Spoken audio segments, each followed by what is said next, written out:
Hello students, welcome back to channel. मैं हूं संदीप गुप्ता और आज हम स्टार्ट करेंगे एक नया चैप्टर, बहुत ही खूबसूरत, बहुत ही इंटरेस्टिंग, बहुत ही मजेदार चैप्टर जिसका नाम है रोटेशनल मैकेनिक्स। ठीक है, इसको हम रिजिड बॉडी डायनेमिक्स भी कहते हैं। ठीक है, ये बहुत ही इंटरेस्टिंग इसलिए है क्योंकि ये बाकी चैप्टर से थोड़ा अलग भी होगा, थोड़ा हम पहले वाले कॉन्सेप्ट को यूज भी करेंगे और डेली लाइफ में इसके इतने सारे एग्जाम्पल मिल जाएंगे कि आपको पढ़ने में बड़ा मजा आने वाला है। ठीक है, तो सबसे पहले आज ये इंट्रोडक्टरी लेक्चर है इसका, तो हम आज ये समझेंगे कि रोटेशनल मैकेनिक्स या रिजिड बॉडी डायनेमिक्स में सबसे पहले तो रिजिड बॉडी क्या है, कैसे ऑब्जेक्ट को हम रिजिड बॉडी कह सकते हैं और रिजिड बॉडी के कितने तरह के मोशन हो सकते हैं और अलग अलग मोशन में उसकी प्रॉपर्टी क्या क्या है।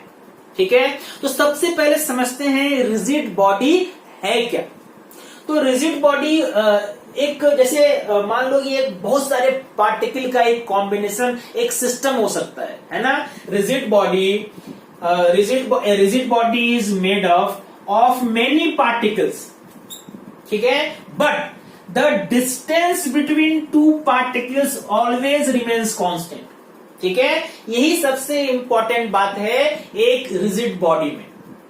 एक रिजिड बॉडी बहुत सारे पार्टिकल से मिलके बना हो सकता है, लेकिन किसी भी दो पार्टिकल के बीच का डिस्टेंस कांस्टेंट होना चाहिए। वो ना तो इंक्रीज होगा ना तो डिक्रीज होगा। कौन से पार्टिकल? रिजिड बॉडी के अंदर जितने भी पार्टिकल्स हैं उनके बीच का सेपरेशन, बीच का डिस्टेंस कभी भी चेंज नहीं होना चाहिए, तभी हम कहेंगे कि बॉडी कैसा है, रिजिड बॉडी। ठीक है, जैसे मान लो अगर मैं बोलूं ह्यूमंस, ठीक है, तो यहां पे देखो अभी हैंड के बीच में कितना डिस्टेंस है, इतना डिस्टेंस है। मैंने चाह के इसको इतना कर दिया या इतना कम कर दिया। ठीक है, तो क्या हैंड्स के बीच का डिस्टेंस चेंज हो रहा है कि कांस्टेंट है? चेंज हो रहा है। इसका मतलब human body, humans are not a rigid body. ठीक है, या मान लो एक स्प्रिंग कनेक्टेड है ब्लॉक से, तो ब्लॉक हो सकता है स्प्रिंग को कंप्रेस करे या ब्लॉक स्प्रिंग को थोड़ा खींचे, इलोंगेट करे, तो वो सिस्टम भी रिजिड बॉडी नहीं है। ठीक है, लेकिन मान लो अगर मैंने कोई एक एग्जांपल देता हूं, देखो मान लो ये वाटर बॉटल है। ठीक है, ये बॉटल अगर मूव करता है तो आप देखो बॉटल के जितने भी पार्टिकल हैं, ठीक है, एक पार्टिकल ऊपर ले लो, एक पार्टिकल नीचे ले लो, इन दोनों के बीच का डिस्टेंस चेंज नहीं हो रहा है ना, तो बॉटल खुल के ऊपर जा रहा है, ऐसा तो नहीं हो रहा है। तो ऐसे कोई भी सॉलिड बॉडी है ना जिसके पार्टिकल के बीच का डिस्टेंस चेंज ना हो, उसको हम क्या बोलेंगे? Rigid body. ठीक है, और इस चैप्टर में हम रिजिड बॉडी के ही डायनेमिक्स को समझने वाले हैं, कितने तरह के मोशन हो सकते हैं उसके। ठीक है, ये क्या वो चल रहा है, क्या वो घूम रहा है, क्या वो चलते चलते घूम रहा है या घूमते घूमते चल रहा है, तीन तरह के मोशन हो सकते हैं, उसके बारे में हम समझेंगे। इसके पहले जो मैंने अभी आपको बताया, इसको थोड़ा मैथमेटिकल फॉर्मूला के हिसाब से फिजिक्स में कैसे हम इसका यूज करेंगे और कैसे सिर्फ इस कॉन्सेप्ट से आप क्वेश्चन सॉल्व कर सकते हैं, वो थोड़ा जान लो, है ना। अभी आपने क्या पढ़ा कि distance between two particles in A rigid body does not change. ठीक है, ओके। मान लो कि मैंने एक रिजिड बॉडी लिया, ठीक है, किसी भी शेप का। मान लो मैंने एक ऐसा रिजिड बॉडी लिया, है ना, इसके अंदर बहुत सारे पार्टिकल हैं। ठीक है, तो मैंने दो पार्टिकल चुना। एक पार्टिकल मान लो ये ए है और एक पार्टिकल ये मान लो बी है। ठीक है, जितने पार्टिकल से मिलके ये बना हुआ है उसी में से मैंने दो पार्टिकल चुना, ए और बी। ठीक है, तो अगर ये रिजिड बॉडी है, इसका मतलब इन दोनों के बीच का ये जो सेपरेशन है, ये जो डिस्टेंस है, ये ना तो इंक्रीज होना चाहिए और ना ही डिक्रीज होना चाहिए, है ना। मान लो कि ये जब कोई पार्टिकल मूव करता है, जब कोई रिजिड बॉडी मूव करता है, तो उसके सारे पार्टिकल भी उसके साथ मूव करते हैं। तो मान लो ए भी मूव कर रहा है, बी भी मूव कर रहा है। ठीक है, किसी टाइम में आपने देखा कि ए का स्पीड, ए का वेलोसिटी मान लो इधर है v1 और आपने देखा कि B का वेलोसिटी इधर है ऐसा, इसको मान लो मैंने v2 लिखा, ठीक है। ध्यान से समझना, बहुत इंपॉर्टेंट कॉन्सेप्ट समझा रहा हूं आपको, ठीक है। आपको मान लो एंगल भी दिया हुआ है कि इसका एंगल मान लो तो मैंने लिया θ1 और इसका एंगल लिया θ2, ठीक है। जब रिजिड बॉडी चलता है तो उसके हर पार्टिकल उसके साथ साथ चलते हैं। तो किसी टाइम में मैंने देखा एक इधर जा रहा है तो इधर जा रहा है v1 से, b इधर जा रहा है v2 स्पीड से। दोनों का स्पीड अलग अलग हो सकता है, एंगल भी अलग अलग हो सकते हैं। लेकिन खास बात क्या है कि चूंकि इन दोनों के बीच का डिस्टेंस, ये जो ए बी है, ये चेंज नहीं हो रहा है। इसका क्या मतलब?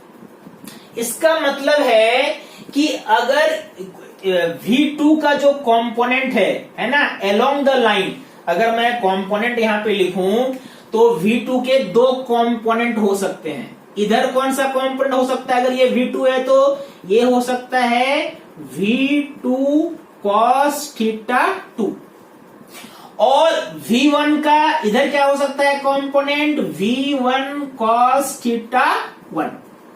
ये कौन सा कंपोनेंट निकाला मैंने? ये निकाला component along the line joining A and B. A और बी को ज्वाइन करने वाला जो लाइन है ना, उसके अलोंग कंपोनेंट निकाला, ठीक है। ओके, इसका मतलब क्या है? कंपोनेंट निकाल के मैं क्या साबित करना चाहता हूं वो देखो। अगर मान लो v1 cos θ1, ठीक है, v2 cos θ2 से ज्यादा है ना। अभी मैंने जो यहाँ पे ए बी लिया, ठीक है, ये ए है और ये बी है। इसका स्पीड इधर था कितना? v1। मैंने इसका इधर कंपोनेंट निकाला अलोंग द लाइन, और इसका इधर स्पीड कितना था? v2। इसका मैंने इधर कंपोनेंट निकाला।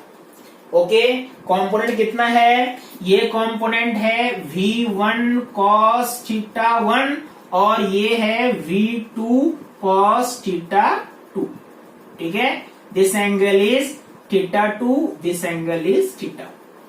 तो मैं क्या बोल रहा हूं कि अगर मान लो ए का ये जो स्पीड है v1 cos θ1 v2 cos θ2 से ज्यादा हो तो ए तो आगे निकल जाएगा, है ना। अगर आपके आगे आप दो ऑब्जेक्ट चल रहे हैं एक ही लाइन में, आगे वाले ऑब्जेक्ट का स्पीड ज्यादा हो जाए तो वो तो आगे निकल जाएगा। अगर आगे वाले का स्पीड कम हो जाए तो आप उसको ओवरटेक करेंगे। दो कंडीशन हो सकता है ना। तो मान लो अगर ये स्पीड इससे ज्यादा हो तो ए आगे निकल जाएगा, यानी ए और बी के बीच का डिस्टेंस इंक्रीज हो जाएगा। लेकिन मान लो ये स्पीड कम है और ये स्पीड ज्यादा है तो बी क्या करेगा? नजदीक जाएगा ए के, यानी डिस्टेंस क्या होगा? डिक्रीज होगा। लेकिन चूंकि ये रिजिड बॉडी है तो डिस्टेंस ना तो इंक्रीज होना चाहिए ना तो डिक्रीज होना चाहिए।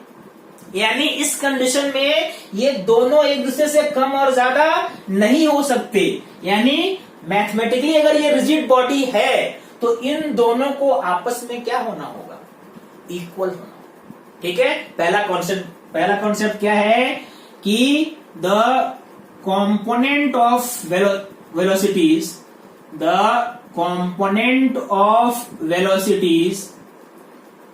Of two particles, any two particles, है ना, along the line joining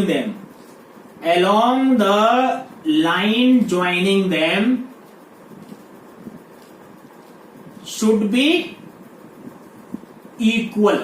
क्या होना चाहिए? इक्वल। ठीक है। यानी v1 cos θ1 और v2 cos θ2, ठीक है, दोनों आपस में क्या हो गया? Equal. That means v1 cos θ1 is equal to v2 cos θ2 in same direction। तो अगर एक ही डायरेक्शन में दोनों का स्पीड सेम है, इसका मतलब दोनों के बीच का डिस्टेंस ना तो इंक्रीज होगा ना तो डिक्रीज होगा। तो ये तो मैंने एग्जांपल से आपको समझाया रिजिड बॉडी, और उसका एक फॉर्मूला भी बताया। अगर आपको रिजिड बॉडी का मैथमेटिकल फॉर्मूला चाहिए तो पहला कंडीशन क्या है? v1 cos θ1 should be equal to v2 cos θ2। इसके मैं बहुत सारे आपको कॉन्सेप्ट समझाऊंगा। मैं स्टेप बाय स्टेप समझता। सबसे पहले आपको ये कॉन्सेप्ट समझ में आया कि velocity along the line joining क्या होना चाहिए? सेम होना चाहिए। ओके, अच्छा। अब अगर देखो ध्यान से इसको, इसी कॉन्सेप्ट को, V1 का आपने ये कंपोनेंट लिया था अलोंग द लाइन, एक इधर भी कंपोनेंट होगा, ठीक है, ये कितना होगा V1 साइन थीटा 1, और इधर क्या कंपोनेंट होगा V2 साइन थीटा 2, करेक्ट है? ओके। अब A और B के बीच का डिस्टेंस चेंज नहीं हो रहा है ना, क्योंकि B जिस स्पीड से जा रहा है आगे, इस A भी उतना ही स्पीड से आगे जा रहा है। लेकिन ये जो कंपोनेंट है ये आपका B को दिखेगा अगर आप B में बैठ के देखेंगे तो, ठीक है। मैं क्या बोल रहा हूं, मैं आपको एक एग्जांपल समझाता हूं, ठीक है। इसके वेलोसिटी का दो कंपोनेंट है, एक कंपोनेंट तो इक्वल हो गया, दूसरे कंपोनेंट का क्या करेंगे, ये देखो। मान लो कि मैंने आपसे पूछा कि भाई एक ऐसा मोशन बताओ जिसमें दो पार्टिकल के बीच का डिस्टेंस चेंज नहीं होता है, क्या बता सकते हो? अगर मैं आपसे पूछूं कि ऐसा एक मोशन बताओ जिसमें दो पार्टिकल के बीच का डिस्टेंस चेंज नहीं हो, ठीक है, तो ऐसा कौन सा मोशन है? आपको इसका आंसर मालूम है कि अगर एक सर्कल को ध्यान से देखो और यहां पे अगर कोई एक पार्टिकल ऐसे मूव करता है, ठीक है, तो इसका सेंटर से डिस्टेंस कभी चेंज होता है क्या? कभी चेंज नहीं होता, ये आपको मालूम है। अगर आप मान लो कि ये इस पार्टिकल में B यहां पे है और A यहां पे है, आपको मालूम है A और B के बीच का डिस्टेंस चेंज नहीं हो रहा है। तो अगर हम B में बैठ के देखें, अगर हम B पे एक ऑब्जर्वर मान लो एक यहां पे B पे बैठ जाए और A को देखें, तो A तो मूव कर रहा है लेकिन A का डिस्टेंस B से कांस्टेंट है, A और B के बीच का डिस्टेंस कांस्टेंट है, तो B को A किस पाथ में चलता हुआ नजर आएगा? B को A सर्कुलर पाथ में चलता हुआ नजर आएगा। किस स्पीड से? ठीक है, ध्यान से समझो। सबसे पहले मैंने क्या बताया, अगर रिजिड बॉडी है और आप किसी एक पार्टिकल में बैठ जाओ, यानी जो ऑब्जर्वर है वो किसी एक पार्टिकल में बैठ के दूसरे पार्टिकल को देखे, ठीक है, तो दोनों के बीच का डिस्टेंस तो चेंज नहीं हो रहा है क्या? यानी अगर आप यहां से बैठ के इसको देख रहे हो तो आपको इसका जो डायरेक्शन है ये हमेशा कैसा दिखेगा? हमेशा इसको परपेंडिकुलर ही दिखेगा, यानी ये पाथ कैसा होगा? सर्कुलर। ठीक है, कॉन्सेप्ट क्या है कि अगर रिजिड बॉडी के किसी एक पार्टिकल से हम दूसरे पार्टिकल के पाथ को देखें तो वो पाथ हमेशा क्या आएगा? सर्कुलर, क्योंकि सर्कुलर मोशन ही ऐसा मोशन है जिसमें दो पार्टिकल के बीच का डिस्टेंस चेंज नहीं होता है अगर एक पार्टिकल को आप सेंटर पे रख दो तो दूसरा कॉन्सेप्ट क्या है? दूसरा कॉन्सेप्ट है the path of particle A as seen by particle B. Particle B will be circular. कैसा होगा? सर्कुलर। ठीक है, यानी अगर आप B में बैठ के A को देखो तो A किस मोशन में चलता नजर आएगा? चाहे बॉडी कैसा भी जा रहा हो, बॉडी घूमते घूमते आगे बढ़ रहा है, ठीक है, कैसा ही बॉडी जा रहा है ना, मान लो ये बॉडी है, ये ऐसे आगे बढ़ रहा है, ठीक है, इसका पाथ आपको अगर रियल देखोगे बाहर से तो पैराबोलिक, हाइपरबोलिक कुछ भी हो सकता है, लेकिन अगर एक पार्टिकल दूसरे पार्टिकल को देखेगा बॉडी के अंदर ही, तो वो उसको हमेशा किस मोशन में जाता हुआ दिखेगा? सर्कुलर। क्यों? क्योंकि दो पार्टिकल के बीच का डिस्टेंस चेंज नहीं होता। तो एक ही कॉन्सेप्ट में कितने सारे और कॉन्सेप्ट ऐड हो जाते हैं, ये देखो। बात समझ में आई? ओके। अब यहां पे देखो, अगर मान लो इसी क्वेश्चन में अगर फिर से मैं एक और कॉन्सेप्ट इसमें समझाता हूं आपको, देखो। अगर मान लो बी में बैठ के आप ए को देख रहे हो, है ना, आपने बी फ्रेम से देखा, बी रेस्ट में आ गया, तो ए का स्पीड क्या है? व्हाट इज स्पीड ऑफ ए? यहां पे बी का अपना स्पीड v2 sin θ2 है और ए का स्पीड कितना है v1 sin थीटा 1। लेकिन आप बी में बैठ गए हो, मतलब बी रेस्ट में आ गया। अगर बी रेस्ट में आ गया तो ए का स्पीड क्या हो जाएगा, कौन सा स्पीड हम लेंगे, velocity of A with respect to B. यहां पे क्या लिखेंगे, velocity of A with respect to B. इस स्पीड से ये सर्कल में घूमता नजर आएगा। मतलब बी को आपने रेस्ट में ले आया तो ए का कौन सा लेंगे, relative velocity with compare to B. और वो कितना होगा, सेम डायरेक्शन है तो यहां पे कितना हो जाएगा, v1 sine theta 1 minus v2 sine theta 2। This will be velocity of A as seen by B. अगर बी में बैठ के ए को देखोगे तो ए किस पाथ में चलता नजर आएगा, सर्कुलर। पहली बात, ओके। किस स्पीड से घूमता नजर आएगा, तो v1 sine theta 1 minus v2 sine theta 2। Concept clear हुआ, ठीक है। अगर आप इसका निकालना चाहते हो, बताओ इसका एंगुलर वेलोसिटी कितना होगा। तो एंगुलर वेलोसिटी का फॉर्मूला क्या होता है, अगर मान लो ये डिस्टेंस दिया हुआ है l, ए और बी का डिस्टेंस, और ये वेलोसिटी है, तो आपको फॉर्मूला मालूम है v का, v इक्वल टू क्या होता है, आर ओमेगा। तो ओमेगा का फॉर्मूला क्या हो जाएगा यहाँ पे, v बाय आर। यानी आप ये निकालना चाहते हो कि इसका एंगुलर वेलोसिटी कितना है, इसका एंगुलर वेलोसिटी कितना है, तो कैसे निकालोगे, velocity V A B divided by L. L क्या है यहाँ पे, रेडियस है। देखो, यानी आपको ये नेक्स्ट कॉन्सेप्ट मालूम हुआ कि अगर बी में बैठ के हम ए को देखें, बी में बैठ के हम ए को देखें तो उसका कितना वेलोसिटी होगा, v1 sine theta 1 minus v2 sine theta 2। और अगर आपसे पूछे एंगुलर वेलोसिटी कितना है, तो एंगुलर वेलोसिटी का फॉर्मूला होता है linear velocity divided by radius. तो कितना वेलोसिटी है इसका, v1 sine theta 1 minus v2 sine theta 2 divided by l। बात समझ में आया। तो थोड़ा इसको जनरलाइज करके नेक्स्ट कॉन्सेप्ट लिखते हैं। नेक्स्ट कॉन्सेप्ट क्या हो जाएगा, the angular velocity, the angular velocity, angular velocity of A as seen from B. क्या लिखा मैंने formula, will be omega equal to velocity of A with respect to B. ये कौन सा वेलोसिटी हम निकाल रहे हैं, ये निकाल रहे हैं perpendicular component.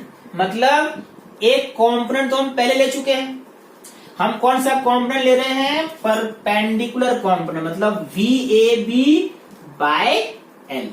This is angular velocity of the rigid body. समझ में आई बात। तो रिजिड बॉडी का 3 कॉन्सेप्ट मैंने बताया अभी तक। क्या क्या बताया, पहला बताया कि रिजिड बॉडी में 2 पार्टिकल के बीच डिस्टेंस क्या होता है, कांस्टेंट। दूसरा कॉन्सेप्ट क्या देखा कि अगर कांस्टेंट है तो अलोंग द लाइन जो कंपोनेंट होगा, मतलब v1 cos theta 1 should be equal to v2 cos theta 2। और तीसरा क्या बताया कि अगर परपेंडिकुलर कंपोनेंट का अगर हम रिलेटिव वेलोसिटी निकालने हैं, मतलब बी पे बैठ के अगर हम ए को देखें तो ए एक सर्कल में घूमता नजर आएगा। किस स्पीड से, तो जो ए का रिलेटिव स्पीड है बी के कंपेयर में। ठीक है, कौन सा कंपोनेंट, तो परपेंडिकुलर कंपोनेंट। ठीक है, कितना हो गया ये, v1 sine theta 1 minus v2 sine theta 2। इस स्पीड से वो घूमता नजर आएगा बी को। ये स्पीड अगर मालूम है और ये डिस्टेंस अगर मालूम है तो आप क्या निकाल सकते हैं, आप निकाल सकते हैं कि इसका एंगुलर वेलोसिटी कितना होगा। उसका फॉर्मूला क्या है, velocity relative velocity divided by radius. Radius यहाँ पे ए और बी के बीच का डिस्टेंस है। कॉन्सेप्ट क्लियर हुआ। देखो इसको एक एग्जांपल से समझते हैं और आपको आसानी से समझ में आएगा। ठीक है, देख एक एग्जांपल बताओ रिजिड बॉडी का, क्या एग्जांपल आप सोच सकते हो? ऐसे बहुत सारे एग्जांपल हैं, लेकिन चलो एक एग्जांपल जो मेरे दिमाग में भी आ रहा है वो है लैडर। लैडर वाले बहुत सारे क्वेश्चंस आते भी हैं, है ना। आप मान लो मैंने एक कंडीशन लिया, ये ग्राउंड है और ये एक वॉल है, ठीक है, और इस वॉल से एक लैडर है जो ऐसा है, ठीक है, ये क्या है? एक लैडर है ऐसा। अब लैडर क्या है? क्या ये रिजिड बॉडी है? तो बिल्कुल है। Ladder is an example of rigid body, है ना, क्योंकि उसके दो पॉइंट के बीच का डिस्टेंस चेंज नहीं हो रहा है। ओके, अगर मान लो ये लैडर स्लिप कर रहा है ग्राउंड में, ठीक है, और इस पॉइंट का किसी टाइम में आपने देखा इस पॉइंट का इधर का स्पीड है 4 मीटर पर सेकेंड, ठीक है, और ये एंगल दिया हुआ है 30 डिग्री। तो आपको जाहिर है कि जब ये वाला एंड है, मैं इसको यहां पे A लिखता हूं और इसको यहां पे B लिखता हूं, तो जब A एंड आगे की तरफ जा रहा है तो B किधर आएगा? नीचे आएगा। तो B किस स्पीड से नीचे आएगा, किस वेलोसिटी से नीचे आएगा, ये बताना है आपको। ऐसे बहुत सारे एग्जांपल आपने पहले एनएलएम में भी किए होंगे, बट यहां पे हम रिजिड बॉडी के कॉन्सेप्ट से इसको बता सकते हैं। देखो, ठीक है, ध्यान से सुनना। अब देखो, चूंकि A और B के बीच का डिस्टेंस सेम है ना, क्योंकि ये कैसा बॉडी है? रिजिड बॉडी है। आपको ये B निकालना है, मालूम है आपको ये 30 डिग्री है, तो ये कितना हो जाएगा? ये 90 अगर है तो ये कितना हो जाएगा? This angle will be 60 degree. अब A और B के बीच का डिस्टेंस चेंज नहीं हो रहा है, तो अभी मैंने आपको क्या कॉन्सेप्ट बताया था कि V1 cos θ1 should be equal to V2 cos θ2। मतलब कि अगर डिस्टेंस चेंज नहीं हो रहा है तो along the line joining two particles, A और B को ज्वाइन करने वाला अगर ये जो लाइन है, इसके अलोंग दोनों का स्पीड सेम होना चाहिए। तो मान लो कि इसका ऐसे इधर भी आपने लिया, तो इसका इस तरफ कितना हो जाएगा कंपोनेंट? बीच में एंगल 60 है, तो ये कितना हो जाएगा? V cos 60 डिग्री, करेक्ट है। इधर अगर V है तो ये क्या हो जाएगा? V cos 60।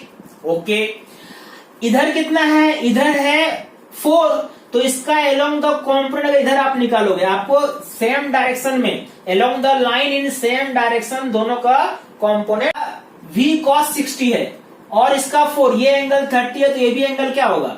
30 डिग्री। यानी ये कितना हो जाएगा? 4 cos 30। तो जाहिर है कि ये जो वेलोसिटी है और ये जो वेलोसिटी दोनों सेम होना चाहिए। अगर ये सेम नहीं होगा तो इन दोनों के बीच का डिस्टेंस इक्वल नहीं रह सकता, या तो इंक्रीज करेगा या तो डिक्रीज करेगा। यानी आप इक्वेशन क्या लिखोगे? V cos 60 is equal to 4 cos 30. That means V by 2 equal to 4 into root 3 by 2। यानी V का वैल्यू कितना आया? 4√3 मीटर पर सेकेंड। इसको आपने पहले भी एग्जांपल में सॉल्व किया होगा अलग तरीके से। मैंने आपको क्या बताया? रिजिड बॉडी का जो आपने कॉन्सेप्ट समझा उसको एज्यूम करके आप इसको सॉल्व कर सकते हैं। समझ में आई बात?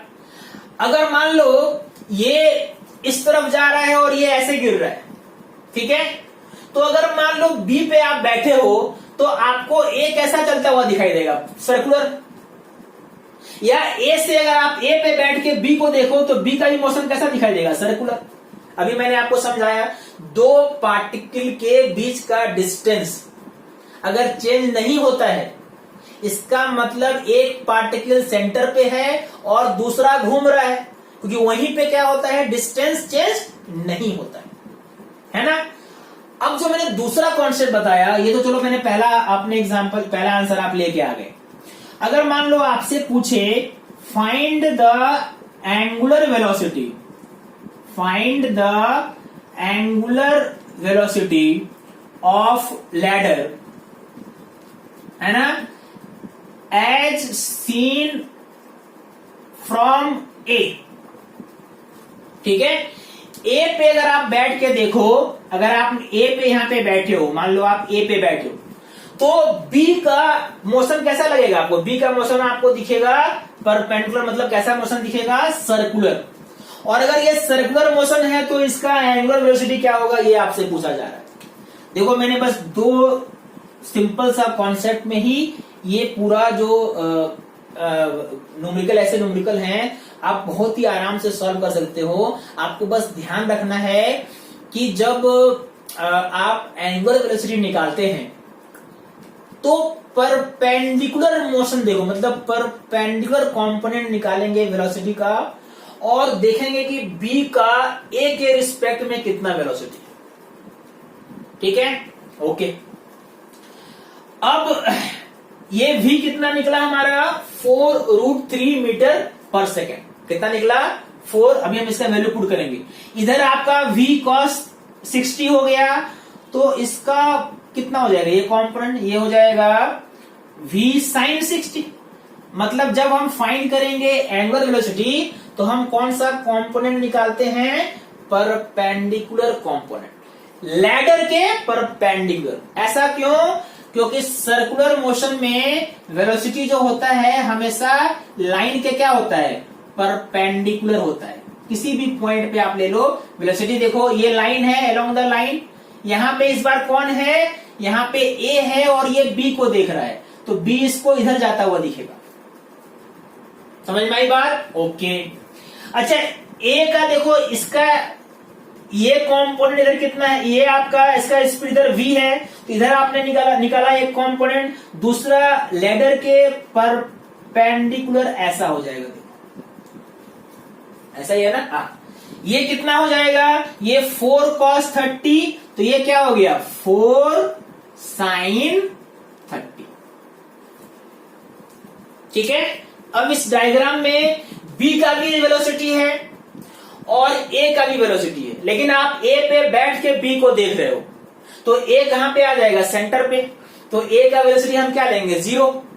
यानी हम b का रिलेटिव वेलोसिटी निकालेंगे a के रिस्पेक्ट में। ठीक है, यानी इस डायग्राम में अगर आप a को रेस्ट में ले आते हो, तो चूंकि ये दोनों अपोजिट डायरेक्शन में है, इसीलिए ये इसका जो रिलेटिव वेलोसिटी होगा b का, वो क्या होगा? इसको ऐड करना पड़ेगा। मतलब b का रिलेटिव वेलोसिटी कितना हो जाएगा? v sin 60 plus 4 sin 30। अब a रेस्ट में आ गया, अब a सेंटर पे आ गया, है ना? इस कॉन्सेप्ट मैंने क्या यूज किया यहाँ पे? तो आपको मालूम है अपोजिट डायरेक्शन में रिलेटिव वेलोसिटी क्या होता है? ऐड होता है। तो अब ये जो लैडर है इसमें a रेस्ट में आ गया और b के पास कौन सा स्पीड है? b के पास स्पीड है v sin 60 प्लस 4 sin 30।